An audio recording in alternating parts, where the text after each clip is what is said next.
Fincom.co provides the world's first automatic comprehensive compliance policy and methodology by utilizing advanced tech to meet the regulatory demand of international trade, commerce, and financial transactions. And if that sounds complicated to you, my next guest, Gideon Drori, the co-founder and CEO of Fincom.co, is here to explain what this means and tell us more about how his innovative startup is helping other companies abide by international regulations, all to prevent money laundering and terrorist financing. So, welcome. Thank you so much. So tell me about Fincom.co. What exactly do you do? So it's not as complicated as it sounds. So anti-money laundering and counter-terrorist financing has a part to it that you need to screen names across different databases, or what's known as blacklists. Now the problem is that people write their name as they hear it. So I always like to give an example. My nickname is Giddy, and people write it G-I-D-I or G-I-D-D-Y. In a database, it'll be two different people. So current solutions come out with what's called false positives. These false positives cause a huge strain of money and resource on financial institutions to try to dwindle them out and find the culprits. We are actually being able, by advanced mathematics and something we developed called a phonetic fingerprint, to find the exact name, even if you wrote it in a different language or in a spelling variation. Just one little quirk, there are no spelling mistakes in writing names. So you could write it any which way you hear it, it's okay. Interesting. So let's take a step back for 1 second and talk about the banking industry, the financial industry. What are some of the main challenges we're seeing in these industries with regards to these financial transactions and money laundering and the like? Well, the sheer fact of all these conferences that are going on, right? There's during this period, there's something called Cyber Week, and one of the main events is FinTech Junction, where actually by Peoples and Computers, and we're actually a startup that's been finalist there. And the biggest challenges are on how to help these financial institutions meet the regulatory demand, engage better with new technologies and the consumer. In our space, it's to increase scrutiny and reduce the CapEx and OpEx, which will have a direct impact on industry and the consumer, reducing his cost in transfer of money or doing business in general. And how big of an issue is this? I mean, do you have any statistics, or can you expand a little bit on this? Sure. I mean, it touches everybody. Let's talk about anti-money laundering. Money laundering is actually the engine that really thrives criminality on. I mean, we're talking about $1.6 trillion a year. Wow. And only 1% is prevented. Only 1% is stopped. Only 1%. Only 1% is money stopped. laundering is stopped. Right. Wow. And what's behind money laundering? Drugs, human trafficking, prostitution, organs. You know, everything that you think is bad, slavery and so on, that's money laundering.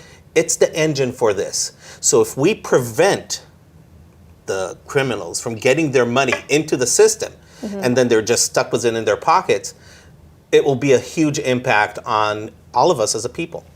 So how does it all tie together, right? You said you have developed a phonetic fingerprint. How does this tie in, though, with the money laundering? How can it help banks to prevent it? So under the regulations, be it the EU, US, Israel, etc., all financial institutions that are in this transaction have to do verification of the persons, the payer, the beneficiary, the financial institution that are transferring. So these names have to be screened and verified. So everybody needs to do this. Once we have a solution that it's far better than legacy solutions that are 20, 30 years old, that are causing a lot of burden on the systems themselves, everything gets streamlined. The cost is reduced very, very dramatically. It's even to this point, real estate agents now need to do this, but they don't know how to do it. And they are not able to go buy $250,000 big systems. They need a solution that is SaaS, like we provide, that can actually work in multiple languages that they can work with in their day-to-day life. So it's a worldwide solution running in over 33 original languages and understanding over 50 in a simplified version, which helps us support a world industry. It's very interesting. And I think my other question is, how much of it is the bank's or company's responsibility to try to prevent these events from happening? It's 100%. 100% So their responsibility. the laws are actually putting the burden completely on the banks. They're putting the burden on the companies too. So if you're a big pharmaceutical company, we're in contact with one of them right now in a huge RFP. They have to do this. The banks, cry and so on, but banks have been fined $350 billion in the last decade alone for anti-money laundering and counter-terrorist financing. In the last 2 years, it made it as a criminal offense for bank managers if it happens under their wing. Okay. Needs to be understood. So let's say I'm a bank manager, Sure. I'm a financial institution. How do I use your tech to help me? Well, there's actually two ways to use our tech. First of all, you could use our entire solution, which we call it replaces your current solution. That is a difficult request because these are core technologies. So we've developed an optimization engine. We call it a ROE, result optimization engine, which literally means that we're reducing the cost by 50%. So we have the 12 largest banks out of the top 20. I can't talk about names right now, but we're actually in processes and contracts with these companies at this point, and we've only been marketing for 6 months.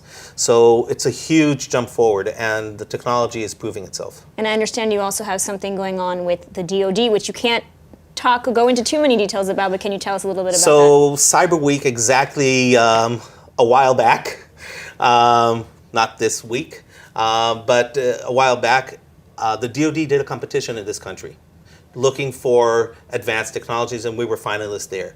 That competition was the ability to find names across different databases and how to help Homeland Security. I'll just give you, if I may, 1 minute. The Boston bombers weren't found because they changed the vowel in their last name from an E to an A. For 9 months, they were looking for them, and they couldn't find them throughout the entire U.S. Wow. That's exactly what we could stop, and that's why the Congress now has, last week, authorized $3 million a year to buy our technology or technology similar to ours. That's incredible. Thank you so much for taking the time to speak with us today. Thank you. And that's all the time we have for today's show. I'd like to thank the amazing startups who joined us today, and remember to like us on Facebook at Israel English News, on Twitter at ILTV News, and visit us on our website at iltv.tv. I'm Ladar Gaveh-Lazi. Thanks for watching.